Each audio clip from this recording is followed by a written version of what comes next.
Et on en vient aux délibérations concernant le logement. Michel Lerneuf. Maintenant, les réalisations de logements sociaux. Alors, nous allons commencer d'abord par, dans le diffus, puisque vous voyez, ça se faisait déjà, dans le diffus. Délibération 41, il s'agit de 3 PLAI dans un immeuble du 2 impasse Girardon. Le bailleur social est Fréa. Et délibération 46, là, il s'agit de 7 logements qui seront en bail pour Solidarité Nouvelle pour le logement, prologue.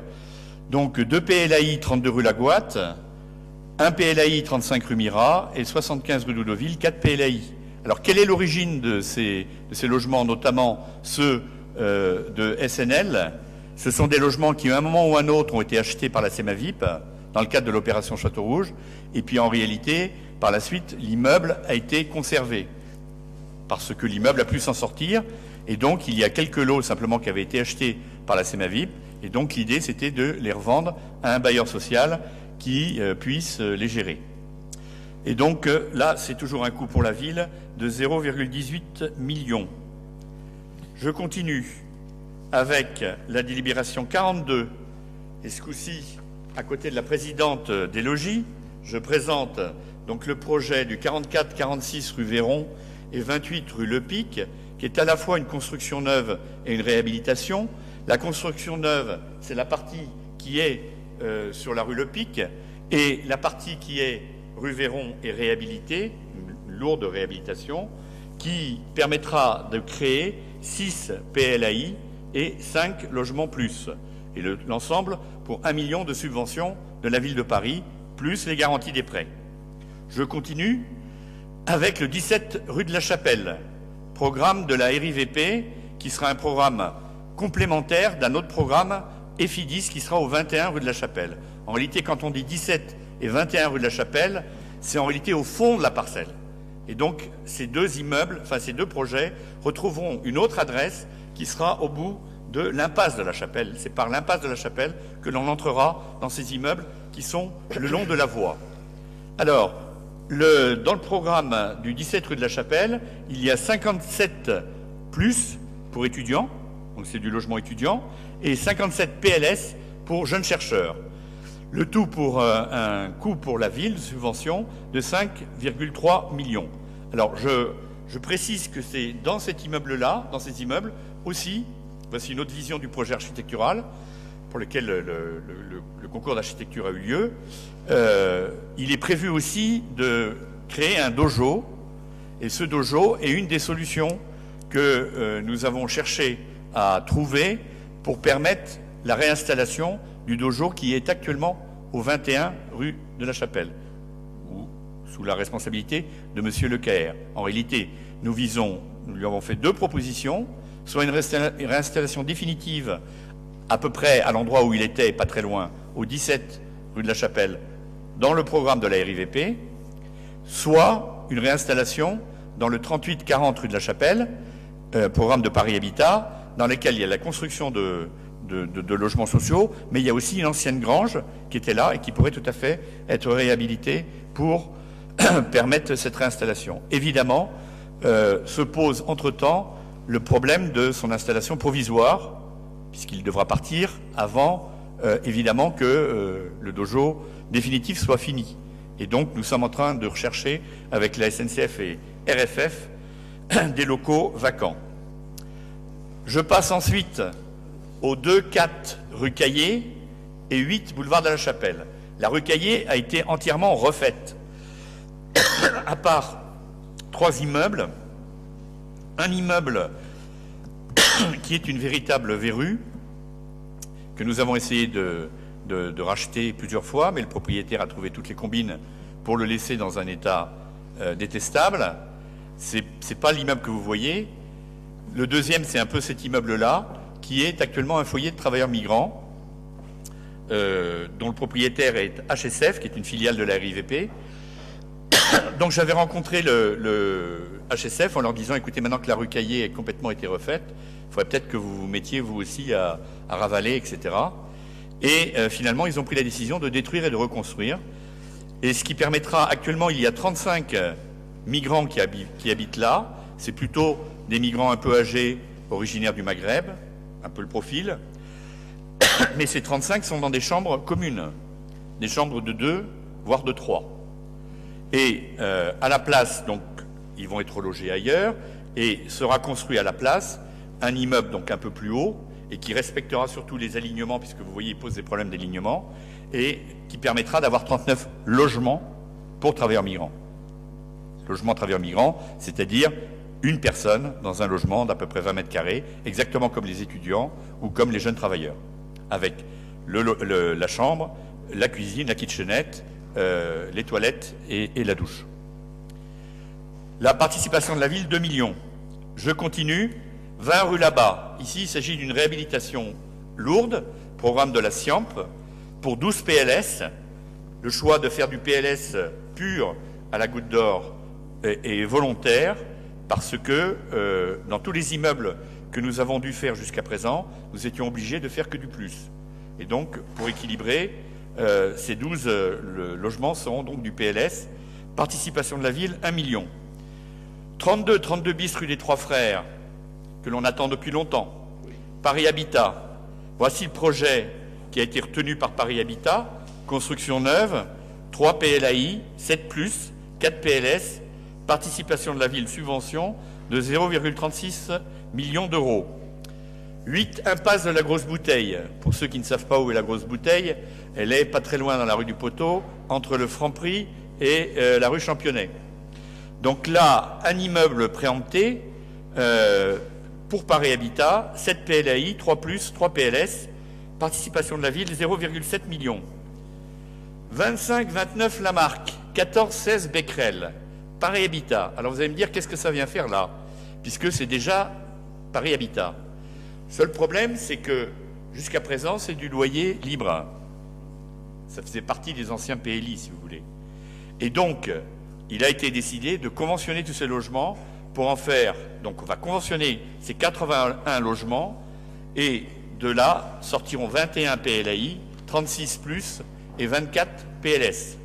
Ce qui permettra peut-être de trouver une situation peut-être plus logique entre les locataires qui sont dans ces appartements et le fait qu'ils sont dans des appartements qui appartiennent à un bailleur social, puisque visiblement, il y a de temps en temps la tendance pour certains de les considérer comme des résidences secondaires ou bien comme autre chose. Et donc le fait qu'ils vont être conventionnés va obliger à retrouver la situation normale. Là, il n'y a pas de subvention de la ville, c'est sur fonds propres. 7 rue Capla, vous parliez des hôtels meublés qu'il fallait préempter, ben voilà, en voici un. 7 rue Capla qui servait à loger des familles. Cet hôtel va être transformé en logements familiaux, 8+, 8 PLS, RIVP, 0,94 millions d'euros de subvention de la ville.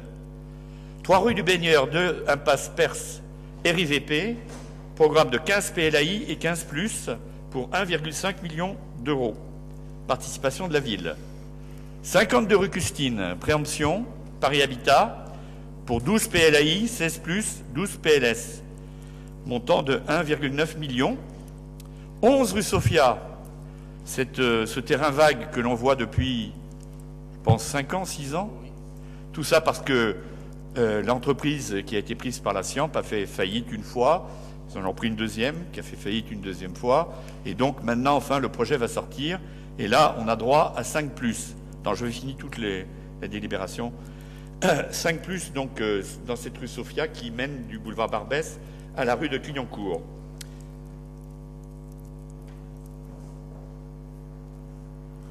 Pardon. 72 rue Max Dormoy, programme de Paris Habitat, du 9, 14+. Donc c'est un immeuble qui donne à la fois sur la rue Max Dormoy et sur la rue Philippe de Girard de l'autre côté. C'était là que malheureusement il en était obligé de faire disparaître le libraire qui était là. Malheureusement on ne choisit pas forcément les immeubles insalubres et c'est pas parce qu'il y a un libraire qu'on y va, mais malheureusement de temps en temps il y a ce genre de problématiques pour lesquelles nous essayons parfois de trouver des solutions. Mais là en l'occurrence il a préféré prendre sa retraite et une autre librairie, heureusement, est ouverte rue de Torcy. 5-11 Francis de Croisset, projet de Paris Habitat, là, c'est le projet qui est lié à l'aménagement du secteur de l'îlot Croisset. Donc, ce sont des immeubles qui vont arriver à la place de l'endroit où il y a le Crous actuellement. Non, pas le Crous, plutôt en face plutôt de la faculté. Et on y construira aussi là le nouveau restaurant du Crous qui sera détruit de l'endroit où il est actuellement et qui sera beaucoup plus grand. Et donc, ça nous permet de faire 57 plus CD et 46 PLS. Le but étant de compenser la tour de la porte de Clignancourt qui sera donc détruite. Voici une deuxième vue de ce projet. Et enfin, j'arrive sur le dernier projet de Chapelle Internationale, le lot F. Il y a donc l'ensemble de la ZAC a été partagé en plusieurs lots et 2 lots ont été accordés récemment à la RIVP et c'est le premier lot pour lequel un jury d'architecture a désigné les architectes qui vont construire donc sur ce lot F 90 logements familiaux, dont 27 PLAI 34+, et 29 PLS, et 166 logements pour résidence sociale, c'est-à-dire 106 pour des jeunes travailleurs, qu'on appelle aussi des jeunes actifs, et 60 pour des travailleurs migrants, pour un coût total de subvention de la ville de 3,7 millions. Je m'explique sur les travailleurs migrants, 60 PLAI, cette destination à Chapelle Internationale vise à restructurer complètement le foyer de travailleurs migrants qui est rue Marc Seguin. Ce foyer qui est un foyer ancien modèle, avec énormément de chambres doubles, triples, voire plus, et qu'à partir du moment où les chambres ne sont pas des logements, ce n'est pas gérable, parce qu'il y a toujours une suroccupation importante qui arrive, d'où des problèmes de consommation d'eau, des problèmes d'insalubrité qui se créent. Et donc il a été décidé de faire un phasage pour recréer un foyer de travailleurs migrants rue Marc Seguin, mais avec beaucoup moins de monde. Et donc la nécessité existe déjà de trouver d'autres endroits pour pouvoir reloger de façon digne les travailleurs migrants qui auront des logements du même type que les jeunes actifs, c'est le même type de logement. Alors voici quelques présentations du projet architectural au niveau du jury architecture. Hein. Donc ça dit ce que ça dit. Voici une autre vision. Là, on voit le concept de Chapelle Internationale, c'est-à-dire le monde bas avec les seaux et puis le monde haut avec l'habitat. Et voici une image qui fait toujours rêver, mais après, c'est jamais comme ça dans la réalité. C'était pour rêver. Et j'en ai fini. Voici le total de tout ce que nous avons, ce que je vous ai présenté et que je vous invite à voter. 758 logements sociaux, 267 PLAI, 296 plus, 195 PLS. Et les subventions de la ville uniquement, pour l'ensemble de ces projets, font 16,2 millions d'euros, plus la garantie de tous les prêts. Je vous remercie. Merci Michel Laneuf pour cette présentation complète et du coup plus impressionnante encore que quand on les étudie les unes après les autres. Ça permet de globaliser et de se rendre compte de l'importance de l'investissement de la ville et de la mise en œuvre de la priorité que nous avons apportée au logement. Alors j'ai Pascal Julien qui demandait la parole. Est-ce qu'il y a d'autres prises de parole? Et ensuite nous passerons au vote délibération par délibération. Donc Monsieur Bournazel, puis Galabridier et ensuite Madame Méal et ensuite Madame Boyer. Alors, chacun essaye de faire un peu court. Hein. Pascal. Bonsoir. Hein. Voilà. Bon, plusieurs choses. D'abord, c'est très bien de présenter les choses globalement comme ça, parce que ça permet d'avoir une vraie discussion. Alors, un premier point d'abord, sur la discussion de tout à l'heure, moi je n'ai pas été du tout, satisfait par rapport à la question qu'a posée Galabridier. On n'a pas eu de réponse sur la question des loyers. La réponse de Mario Gonzalez n'en était pas vraiment une. En tout cas, j'ai rien compris et on ne sait toujours pas si les opérations qui ont été présentées tout à l'heure de réhabilitation auront pour conséquence ou non une hausse des loyers. ce serait dommage qu'on termine ce conseil d'arrondissement sans avoir une réponse claire sur ce point. Ou alors, ça serait symptomatique. Deuxième chose, merci Michel d'avoir évoqué la question du dojo, puisque je te l'avais demandé quand on s'est vu tout à l'heure.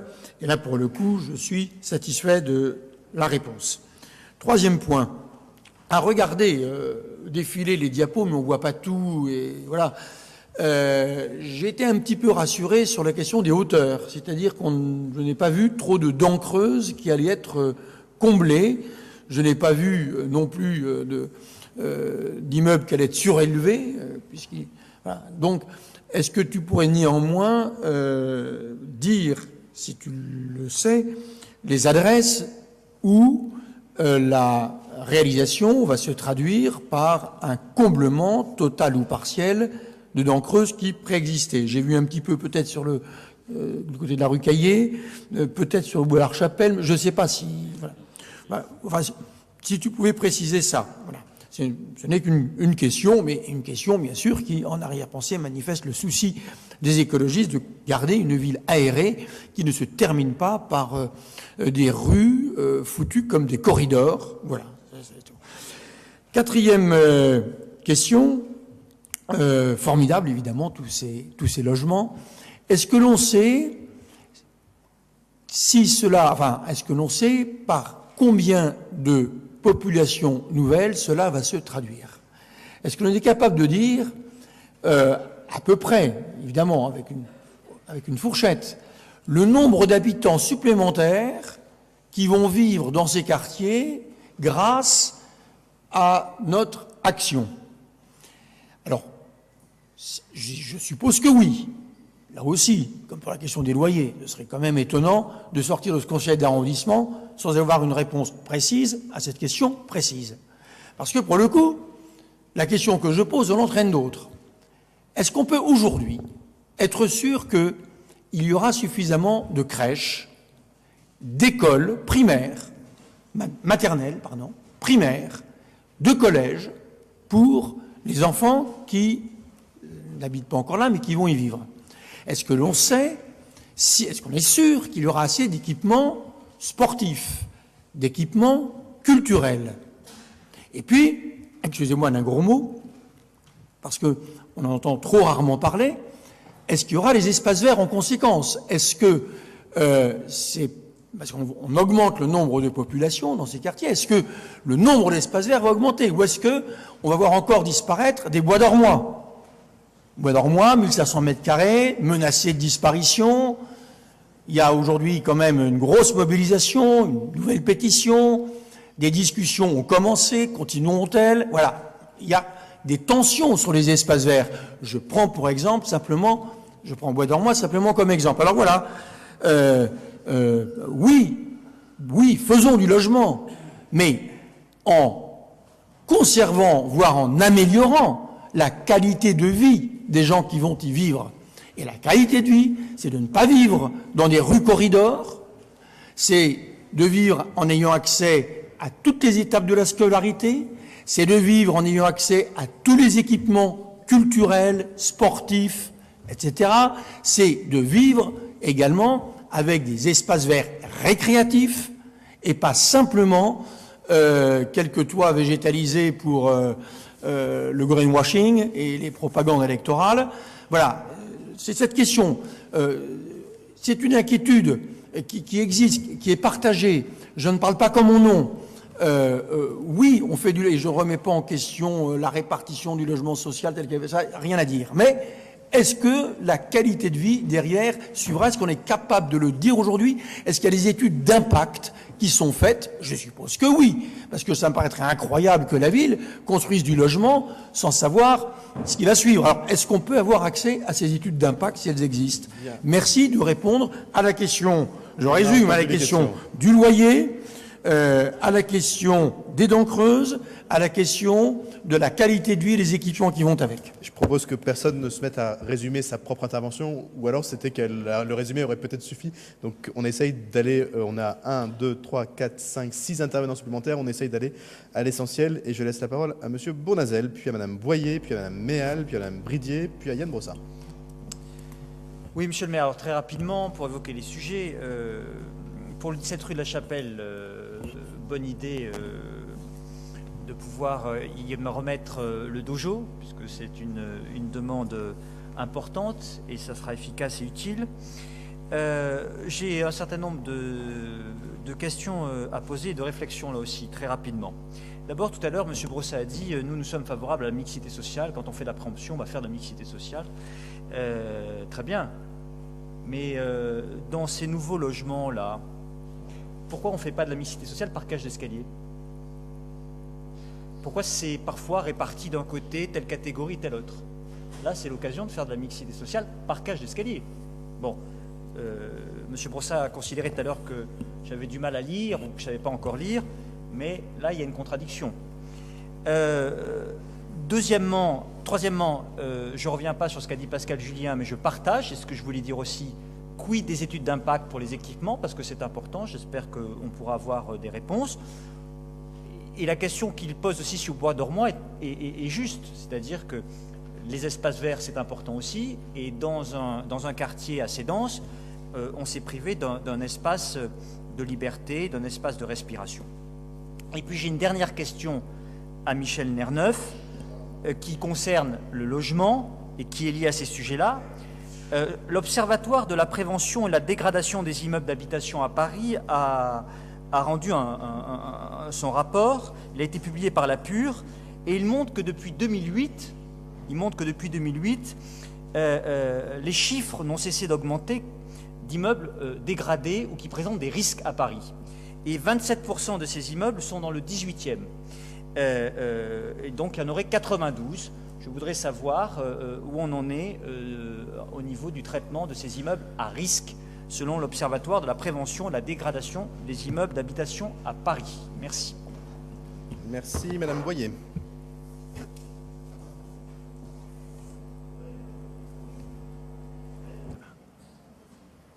Oui, voilà. Oui, monsieur le maire, par rapport à la discussion que nous avions à l'instant, là, il y a un exemple très intéressant, c'est celui de la réhabilitation des immeubles et la création de 11 logements rue Le Pic, puisque ça fait partie de la délibération. Alors là, et Véron, rue Le Pic, Véron.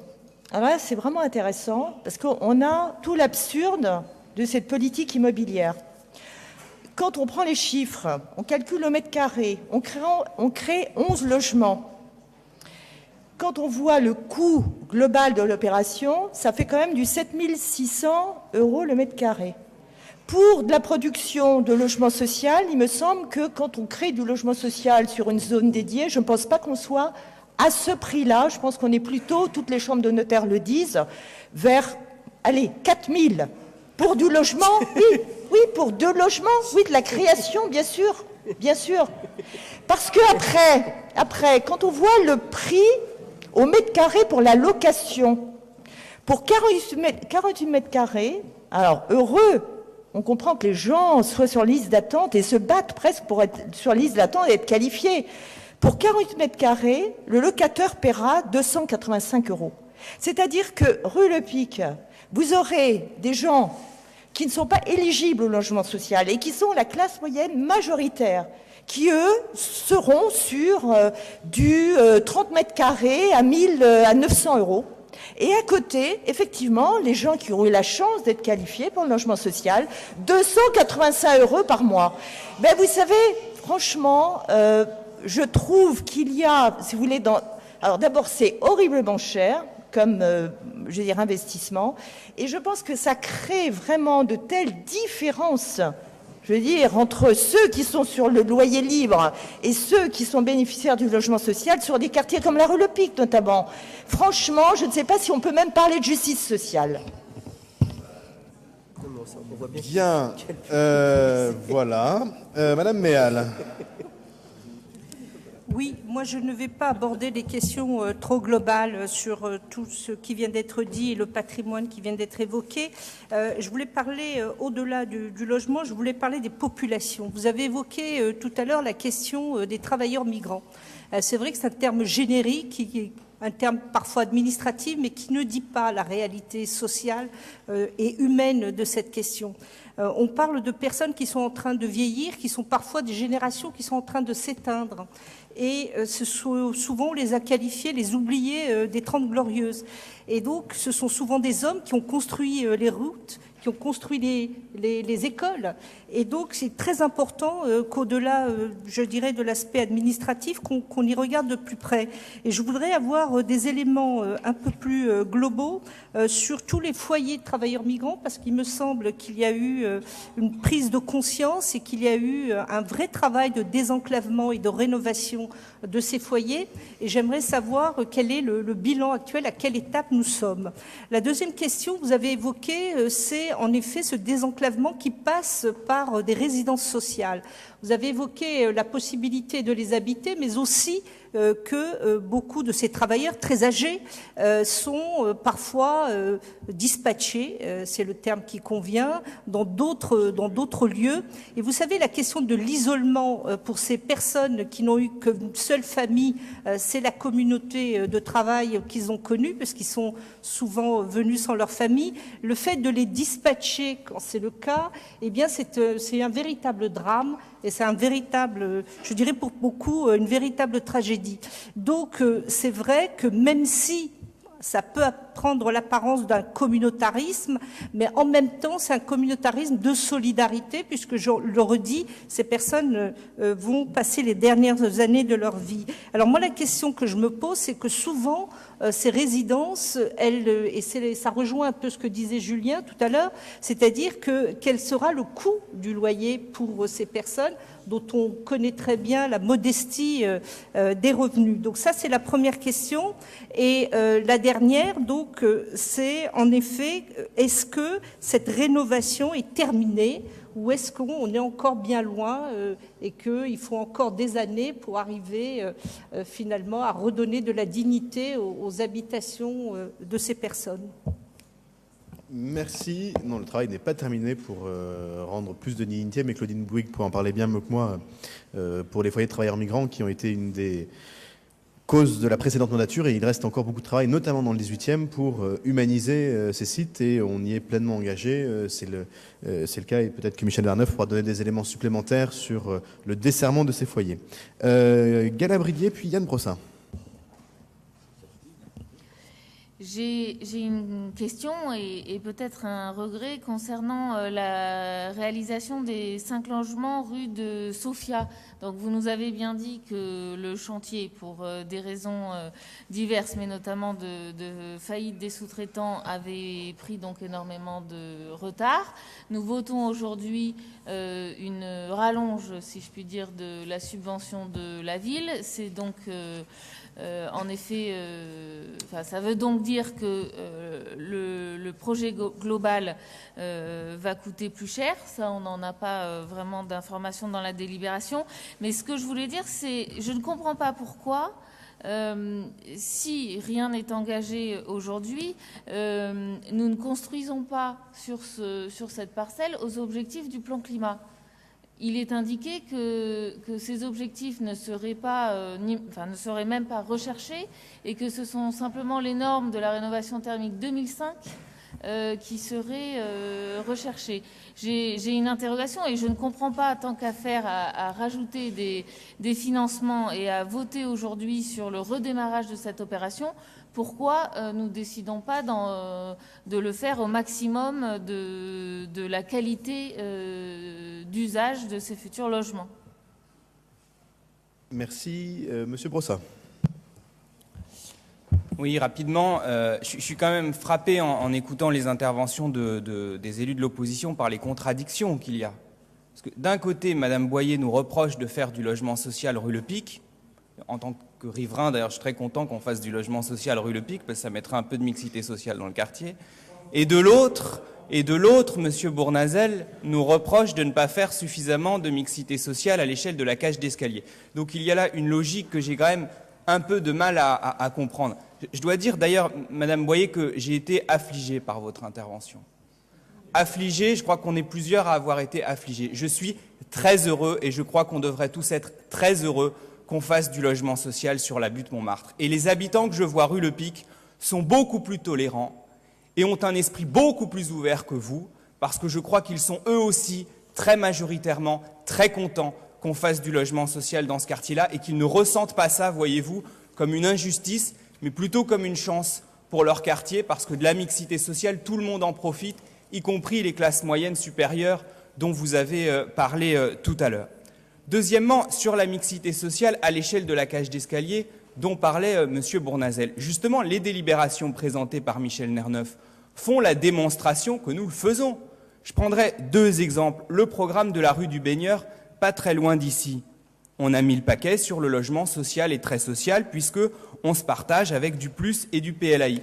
Et en revanche, rue Capla, on a fait le choix de mettre du PLS. Donc nous veillons, adresse par adresse, immeuble par immeuble, à faire de la mixité sociale, à mettre du logement très social là où on a peu de logement social et à mettre du logement intermédiaire à destination des classes moyennes dans les quartiers qui comptent beaucoup de logements sociaux. Donc la mixité sociale, elle se traduit par l'ensemble de ces délibérations.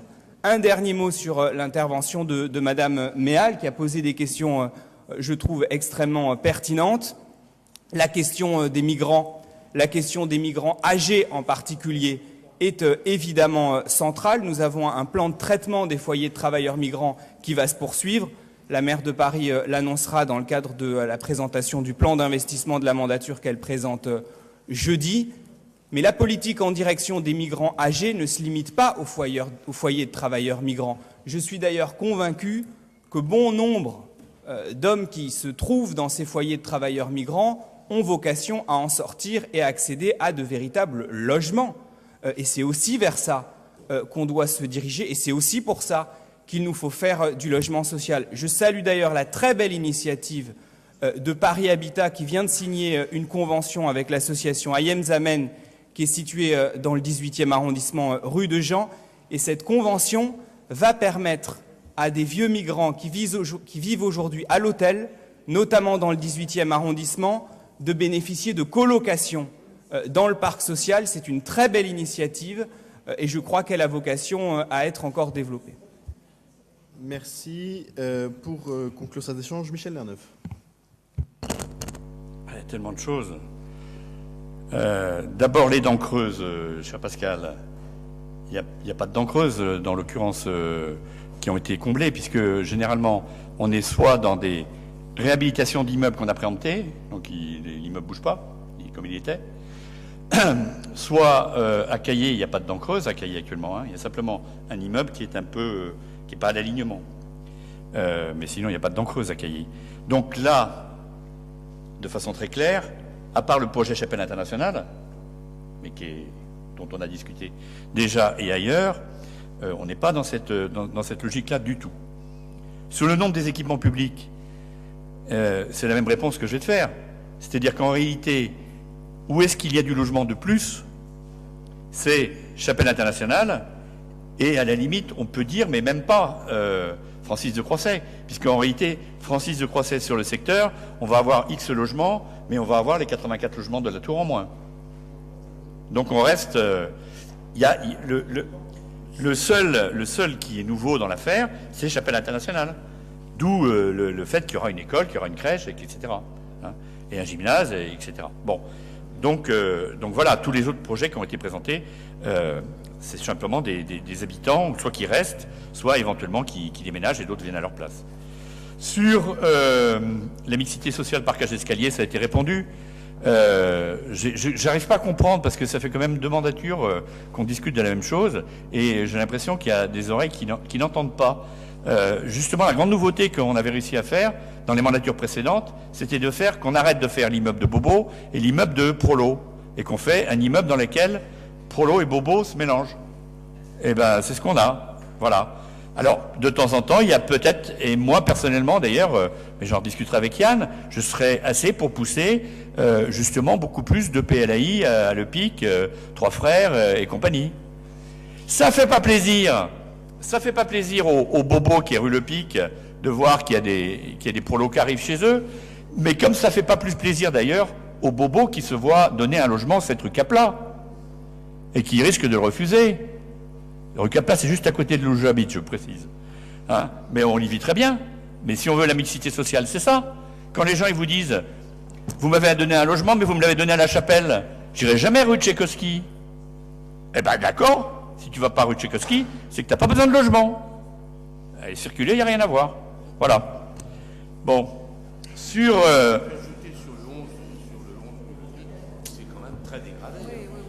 Oui, puis le 11 rue Le Pic, c'était dans un état, il fallait bien faire quelque chose. Et tous les habitants nous disaient. Et le maire m'a pourri la vie pendant la dernière mandature. Le maire, celui-là, qui me disait toujours, et qu'est-ce que tu fais pour la rue Véron et la rue Le Pic? Et je lui dis, oui, on va y arriver. Mais bon, on y est arrivé. Sur la question de l'observatoire de l'insalubrité, où je ne sais pas à quoi vous faisiez allusion, Monsieur Bournazel, non, c'était pas Monsieur Bournazel, c'était vous. D'abord, là, il y a des réponses à l'insalubrité, puisque dans ces immeubles-là, il y a un certain nombre d'immeubles qui sont venus par la case insalubrité. C'est le cas du 20 rue là-bas, c'est le cas du 7 rue Capla, c'est pas le cas du 52 rue Custine. Il n'est pas venu par le cadre de l'insalubrité. Donc on continue. Et je vous rappelle quand même qu'on a trois opérations qui fonctionnent, toujours actuellement sur le 18e. La première, ça s'appelle l'OPA entre Béliard et Doudoville, qui est quand même importante puisqu'elle prend tout le quartier nord de la Goutte d'Or et Château-Rouge et tout le quartier Miro-Simplon. Et ça continue avec beaucoup de financements qui sont donnés à des immeubles afin qu'ils puissent se remonter.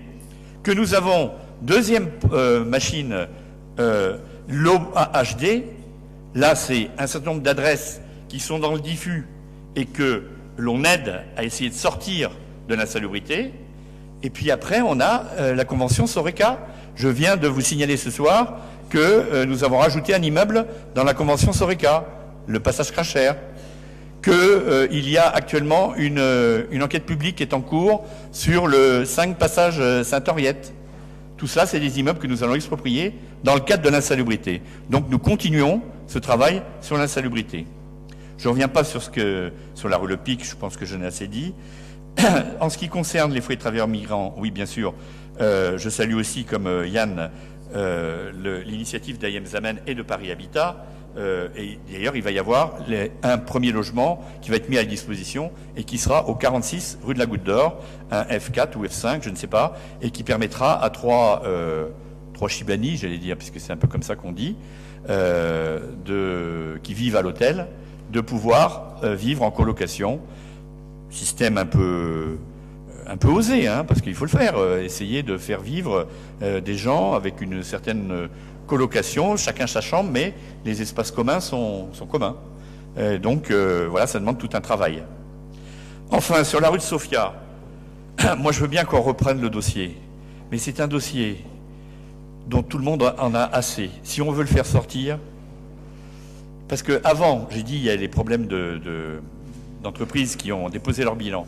Mais avant, il y avait le problème de l'architecte qui voulait faire un geste architectural là. Et il a fallu se battre contre lui pour qu'il arrête de faire un geste architectural en face des galeries du Fayel. Il n'y a pas photo. Les galeries du Fayel, il est là le geste architectural. Donc quand on est rue Sofia, on joue la sobriété. Hein. Et donc tout ce travail a fait, et nous, ça fait quand même un bout de temps qu'on dit à la science, ça suffit maintenant, vous le sortez votre projet. Hein. Parce que, voilà. Je ne peux pas te dire plus, mais je veux bien que quelqu'un remonte à la charge, mais je pense que ça ne ferait que de rallonger encore d'une année. Merci Michel pour tous ces éléments, et je pense que ce long débat a été utile pour permettre à chacun de se rendre compte de l'ampleur du travail qui est fait sur cette thématique du logement. Je vous propose qu'on passe au vote sur chacune de ces 16 délibérations. Donc je vais les appeler les unes après les autres. Je vous proposerai qu'on vote à main levée la première fois et puis qu'on fasse même vote jusqu'au bout, sauf si vous m'arrêtiez. Donc sur la 41, qui est pour, qui est contre, qui s'abstient, unanimité. Sur la 42, même vote.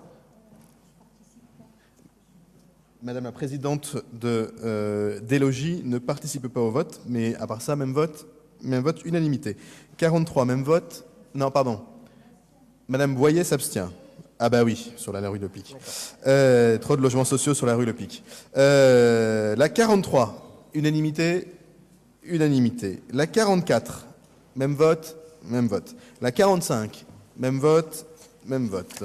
La 46, Même vote. La 47. Même vote. La 48. Même vote. La 49. Même vote. Non, pardon. 49. Si, la 49, c'est celle que Michel Lanoff a présentée. Becquerel-Lamarque. Je ne vous ai pas présenté l'ensemble de la délibération, je vous ai présenté uniquement l'immeuble concerné, puisqu'il y a un seul immeuble concerné dans le 18e. C'est le conventionnement. Donc, sur la 49, qui est pour? Qui est contre? Contre de l'UMP. Qui s'abstient? Elle est adoptée. Sur la 50, donc la rue Claplat, qui est pour? Qui est contre? Unanimité. Unanimité. Sur la 51, la rue du Baigneur, l'impasse Perse, même vote. Même vote. Sur la 52, rue Custine, même vote. Même vote. Sur la 53, rue de Sofia, même vote. Sur la 54, rue Marx-Dormois, même vote. Sur la 55, rue Francis de Croisset, même vote. Et sur la 56, Chapelle Internationale, même vote. Je vous en remercie. Ça a l'air de rien quand on vote comme ça à la chaîne, mais c'est quand même plusieurs centaines de logements qui vont pouvoir être mis à disposition des habitants du 18e.